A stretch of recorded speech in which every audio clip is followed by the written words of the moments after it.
before I tell you the new name of the show, some of you, the ones rejoining us, may have noticed that the intro changed just a bit, maybe a hair, even a smidge. That's because we've been hit with a fine, a lawsuit. Yes, we are being sued. By who, you may wonder? Well, there's a group of gentlemen in Boston, a group of boys, if you will, who go around and break banks. They don't break into banks, they physically just go and break banks. All sorts of banks. Large banks, medium banks, even piggy banks. But they claim they are the originators, the creators of boys who break the bank. So in order to avoid any legal ramifications, we have decided to sidestep this landmine and change the name of the show. So, let me start over. Hello and welcome to Bank Breakers.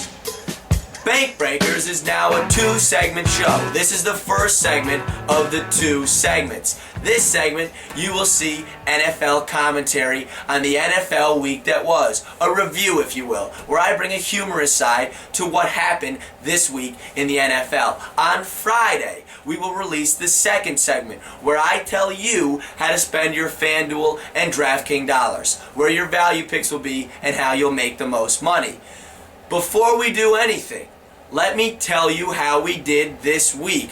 As you can see, we hit 100% of the quarterbacks, 50% of the running backs, 66% of the wide receivers, 33% of the tight ends. Of all the numbers you just saw, we hit on 78% of the value picks, 75% of the hidden gems, and 33% of the dart throws. If you bet with us, you made money. How much? Let's look. On your screen right now are the DraftKings entries. A $3 entry where we won no money. Another $3 entry where we won $7. On your screen now are the FanDuel entries. A $5 entry where we won no dollars. Another $5 entry where we won $80. Now you can see the cash games we played, the games we told you to play to protect your investments. 2 $10 entries, one in FanDuel, one in DraftKings, both giving us $20. What does that mean for the investor? Well, you would have had $36 over 6 teams, which would have profited $91, leaving your lump sum at $127. What you do from here is up to you. You can pull out and go to the beach, kick your sandals up and drink pina coladas, or you can reinvest in yourself and make some more money. Let's take $1 million, maybe $1 billion. I don't know. Come on now. But enough of the malarkey. Enough of the gambling stuff. That comes Friday. Tune in Friday. Right now, we're talking quick notes. The first quick notes on my list is Danny Amendola, who on this play was privileged enough to catch Tom Brady's 400th career touchdown pass. What did he do with that? He gave the ball to a fan. Danny, what in the hell are you doing? The man throws you his 400th career touchdown pass and you run off and hand it to a fan? Come on! It's not like this is some unbelievable feat to accomplish. Only 3 other guys in NFL history have done it. Dan Marino, Brett Favre, and Peyton Manning. Now Tom Brady joins the crew and he doesn't even have the ball afterwards? Now I understand. You Patriots say individual accolades don't mean anything to you. No. But I've heard from a source that Tom Brady, after hearing Danny Amendola gave his 400th career touchdown pass away, looked exactly like this.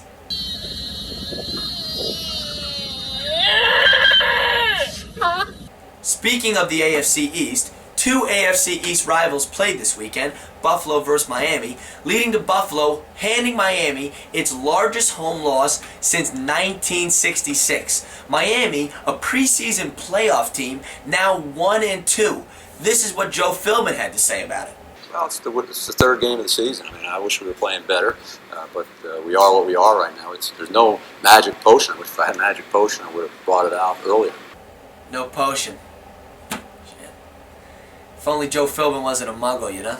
I can teach you how to bewitch the mind and ensnare the senses. You know who isn't having potion problems? Bruce Arians and his Arizona Cardinals, who this past weekend were up by 33 points, sitting on the San Francisco 12-yard line with 7 minutes left in the game, and decided to line up all 11 guys and go for it. Brucey.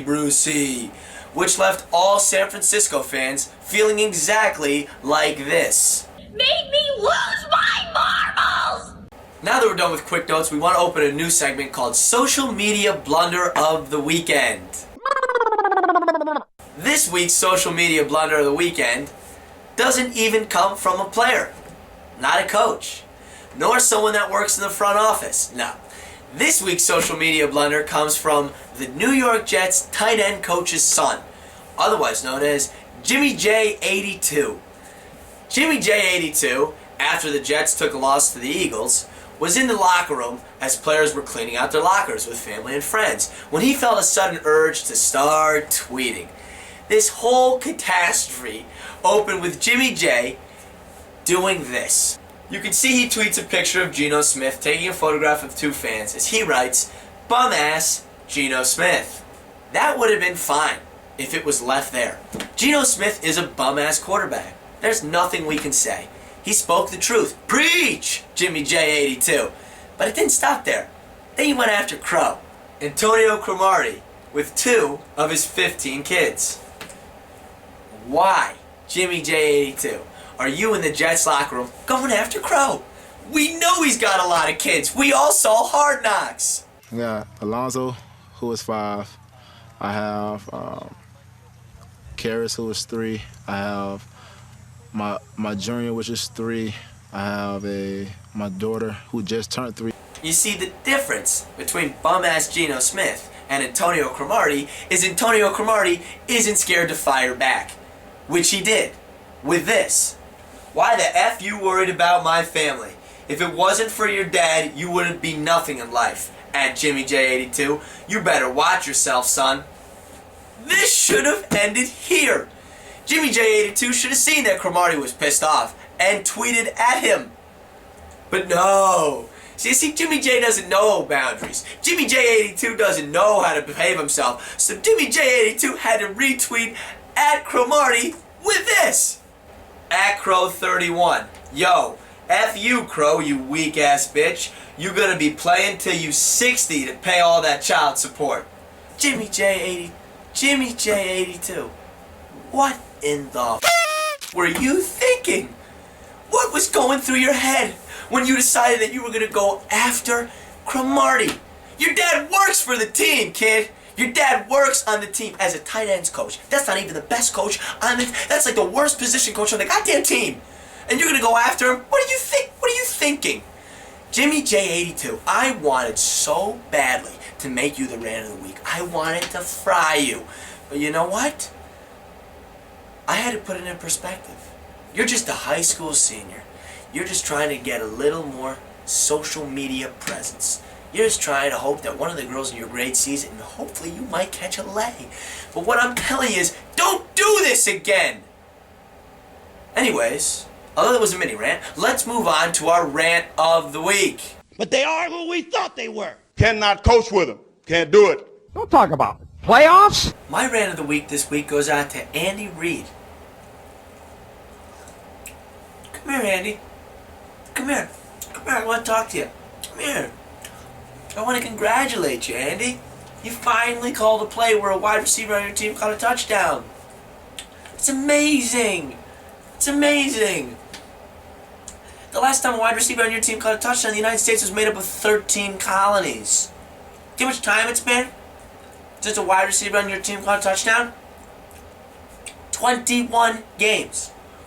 1,350 minutes and 6 seconds of game time before a wide receiver on your team caught a touchdown.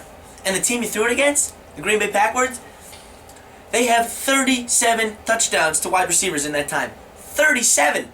You have one. One! Do you know how many other things have happened in that time frame? Twerking, selfie, the Harlem Shake. What does the fox say?